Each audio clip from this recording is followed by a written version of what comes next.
Olá, como é que você tá? Tudo bem? Então, meu nome é Maria Rafaela Cimbalista, eu sou psicóloga e professora e hoje a gente vai falar um pouco sobre o ciclo que envolve a baixa autoestima e o processo de autocomparação, né? Se esse vídeo fizer sentido para você, você pode compartilhar e curtir, mas não agora. Espera até o final do vídeo e aí você verifica o que você acha, tá bem?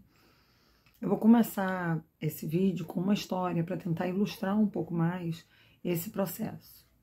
Imagina que Maria é uma jovem muito talentosa, né? uma moça que deseja se tornar uma grande artista. Ela tem dons para a área da arte, mas claro, como qualquer profissional, ela quer se desenvolver. E ela está estudando sobre as artes de uma forma geral, aprendendo a desenvolver os processos de pintura, né, quadros. E aí ela resolve estar fazendo esse processo e compartilhando isso de uma forma geral com as pessoas em vários setores, inclusive nas redes sociais. Só que quando ela vai passeando por aquelas redes sociais, vai rolando o feed de notícias dela, naquele ambiente ela vai vendo várias pessoas como ela, que são artistas, mas que já alcançaram uma série de coisas que ela deseja alcançar. Já estão participando de exposições, né? Visitando outros países, né? Apresentando em exposições os seus trabalhos. Então ela está vivendo ali, enquanto ela olha aquelas situações, ela vai se comparando, olhando aquelas pessoas que vivem aquele momento e ela vai se questionando se o trabalho dela é bom o suficiente para isso, se ela tem talento para fazer isso. E começa a se questionar se realmente isso aí é a habilidade da vida dela ou se ela realmente tem que buscar uma outra coisa. E aí, um belo dia, em mais uma noite insônia, né, rolando também as redes sociais, né, vendo as histórias daquelas pessoas todas, né, que ela pensava que poderiam ser uma inspiração, mas fazem ela se sentir mal, porque ela não chegou ainda nesse lugar onde essas pessoas já alcançaram. Ela resolve tomar uma decisão e resolve dar um tempo de rede social. No que ela resolve dar um tempo de rede social, ela começa a se dedicar muito mais àquele processo da arte, e aí ela vai se desenvolvendo, e depois ela retoma essa vivência na rede social, só que ela consegue retomar essa vivência com outro olhar, um olhar em que ela vai compartilhando os desafios que ela passa, né? Todo o processo de aprendizagem, a construção daquele processo de carreira dela, né? E ela vai dividindo isso com as pessoas e começa a perceber essa rede social de uma outra maneira diferente. Essa história pode ser de qualquer pessoa, né, que está aqui nesse momento assistindo esse vídeo, ou tendo outro tipo de carreira, não necessariamente essa, mas que pode sim estar sentindo que em algum momento ficou um pouco mais diminuído quando viu outras pessoas tendo vários lugares de sucesso na rede social. E aí a gente vai pensar um pouquinho, né, o que é essa baixa autoestima, né?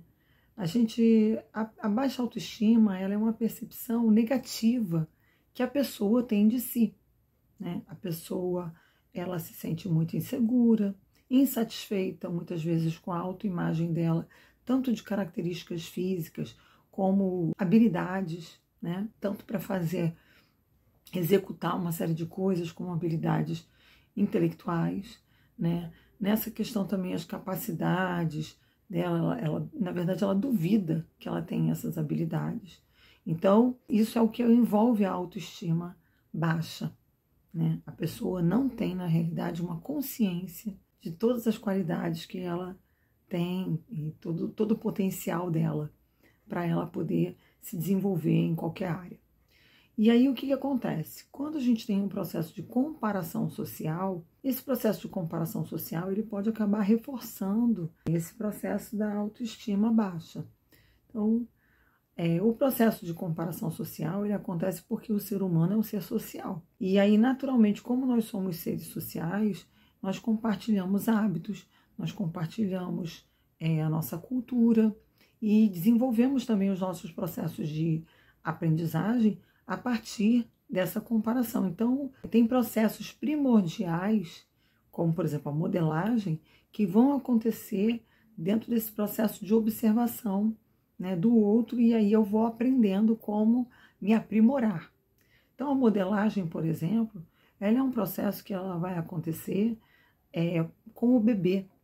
O primeiro aprendizado do bebê em aprender a falar e se expressar, ele vai fazendo com a mãe vai fazendo um processo de modelagem. Ela não sabe que na teoria é assim que é chamado, né? Mas é esse cuidador que vai dialogando com o bebê nos momentos que ele ainda não sabe falar, e quando ele vai balbuciando e depois ele começa o processo de fala dele, e cada vez que ele acerta, ele recebe como uma resposta de incentivo, um sorriso, ou a pessoa olha para ele, né, desvia o olhar e olha diretamente para ele, ela está olhando para um outro lugar e olha diretamente para essa criança, né?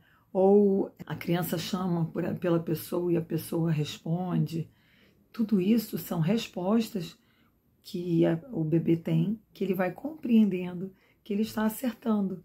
Então, quando ele erra, ele não é corrigido, né? Mas quando ele acerta, ele recebe uma resposta positiva, que seria uma espécie de reforço para aquele comportamento. Então, esse é o comportamento de modelagem que acontece. A gente vai olhando, então, o outro e a gente vai modelando, né? Recebendo o outro como se fosse um molde mesmo daquilo que a gente quer seguir e desenvolver. Só que dentro do processo do desenvolvimento desse ser humano, quando eu não utilizo esse processo como um guia, né, e não compreendo que para chegar até o ponto que aquele outro está, ele passou por uma construção, isso pode repercutir na minha autoestima. Então, isso pode piorar a forma como eu vou me enxergar. Então, veja bem, o processo que é complexo, que está sendo utilizado, ele não é um processo ruim, né? As redes sociais, elas não são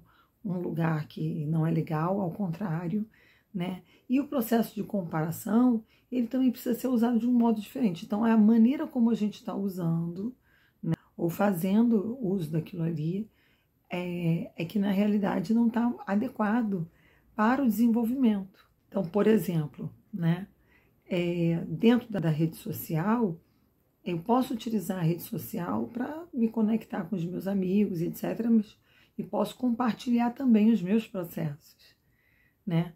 Mas a maneira como eu vou utilizar é que vai definir se aquilo ali vai me prejudicar ou não. Eu gosto muito de utilizar, às vezes, nos atendimentos com meus pacientes, a ideia do fogo, porque o fogo ele foi uma grande descoberta, né, pelo ser humano, né, como fazer o fogo. Mas o fogo ele pode aquecer os nossos alimentos, ele pode cozinhar os nossos alimentos, e o fogo também pode destruir propriedades, ele pode destruir grandes construções humanas, e inclusive a natureza. Então, tudo é a maneira como a gente usa aquele instrumento. O instrumento não é bom ou ruim, é a maneira como a gente usa. O processo de comparação, eu posso fazer de uma maneira saudável?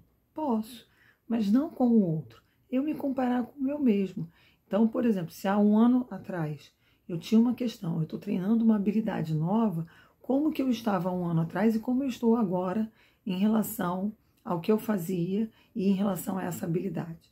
Essa é a comparação que vai ficar mais saudável, para eu compreender se houve um processo de desenvolvimento ou não.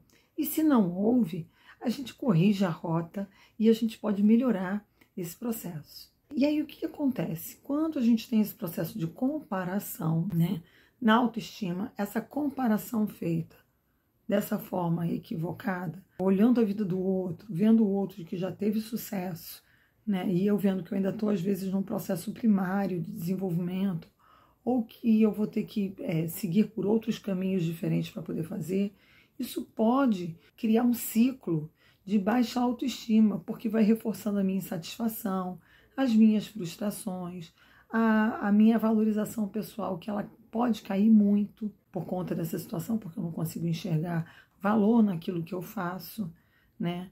E então a gente tem, hoje, inclusive, a gente tem estudos científicos, né, que comprovam que esse tipo de processo, principalmente a situação de rede social, quando as pessoas não utilizam de uma maneira que é saudável, né, elas podem levar a distorções corporais, né, e uma baixa autoestima. Então a gente tem a Universidade de Manitoba, a Universidade de York, no Canadá, né, as pesquisas feitas em 2023, que falam sobre isso, e também nas universidades de Potsdam e na Universidade de Wuppertal. Eles fizeram um trabalho em conjunto, essas duas últimas universidades lá na Alemanha, e perceberam, né, chegaram a resultados que esse tipo de utilização inadequada das redes sociais, em que a gente fica se olhando e se comparando com esse outro dessa forma, pode levar a essas distorções e muito sofrimento. Então, assim, vamos falar de estratégias? Que tipo de estratégias, né? Porque a gente passou pela história da Maria, a gente falou sobre baixa autoestima, o que é baixa autoestima, a comparação social, por que a gente se compara, que esse processo faz parte de um processo evolutivo da gente e desenvolvimento da espécie humana. A gente falou sobre modelagem, como a modelagem acontece e como é que ela vai se configurar de uma maneira saudável, né? E a gente falou então sobre a comparação dentro do processo de autoestima, como isso pode virar um ciclo de sofrimento. Agora a gente vai falar sobre estratégias. O que a gente pode fazer para a gente justamente conseguir sair desse ciclo, Rafaela? Bom, primeiro, se fizer sentido para você, existe uma recomendação que você se desconecte um pouco, tá? Diminuir, ou se você fizer sentido para você, talvez será um tempinho. O pessoal hoje em dia está até com um nome para isso, né? Está chamando de detox, né, das redes sociais. Verifica se é possível você fazer um detox, né? Ou então dá uma diminuída, vê o que faz sentido para você, se você sentir que para você está sendo prejudicial. Então, tudo são decisões muito pessoais, né? Cada um vai entender como é que é o seu caso. Às vezes a pessoa fala, não, mas eu não passo por isso, eu não tenho rede social, né? Eu não tenho essa questão, eu não costumo ficar me comparando. Então, cada um vai ver o que para si realmente vai fazer sentido ou não. Além da gente se desconectar um pouco dessas redes sociais, tentar viver um pouco a vida ao vivo, tá? A vida ao vivo é muito mais legal. A gente tem a oportunidade de encontrar com as pessoas, olhar nos olhos, brincar, sorrir, dar gargalhada, contar as coisas, abraçar as pessoas queridas, né? E trocar histórias, falar de bobeiras também, coisas que não são tão importantes às vezes também. É muito legal, é muito saudável. Então, assim, o encontro pessoal também não pode ser deixado de lado, tá? A vida social, ela é importante, precisa acontecer. Uma coisa não substitui a outra, tá? Praticar a gratidão. Como que eu vou praticar a gratidão? Pela vida. A gente vai comemorar aquilo que a gente está alcançando. Então, uma coisa está ligada à outra, tá? Então, assim, estabelece metas, mas você pega essas metas, se elas forem muito grandes, de médio prazo, e faz metinhas, pequenas metas, dentro de uma meta maior. Então, eu tenho uma meta de médio prazo, divide em pequenos estágios, pequenos planejamentos e metas de curto prazo. E cada meta dessa de curto prazo que você vai alcançando, comemora essas metas. Você pode sair para tomar um suco com um amigo, uma amiga, bater um papo, fazer uma pequena comemoração, ou então com um companheiro, com uma companheira, né? Ou comemorar com a própria família, a pessoa que te apoia naquele processo que você está desenvolvendo, você chama ela e comemora, olha, consegui agora uma coisa que eu não tinha conseguido antes, eu estava lutando por essa etapa, e aí já pensar qual vai ser a próxima etapa, qual é a próxima meta. Então, dá essa paradinha para você desenvolver essa gratidão e diminuir em metas pequenas para que o processo não fique tão distanciado. As pequenas metas vão fazer você sentir que você está alcançando e está subindo os degraus em direção àquela sua meta maior. E por último, busca apoio emocional, tá? Busca apoio emocional com os amigos, com familiares, E se você precisar de suporte também, busque um profissional que possa te acolher, te apoiar e te dar essa força, esse sustento para que você possa desenvolver mais as habilidades que você está buscando e que fazem sentido para você. Esse foi o vídeo de hoje. Eu espero que tenha ajudado de alguma forma. E se fizer sentido para você, você pode compartilhar, curtir o canal. E muito obrigada. Até o próximo vídeo.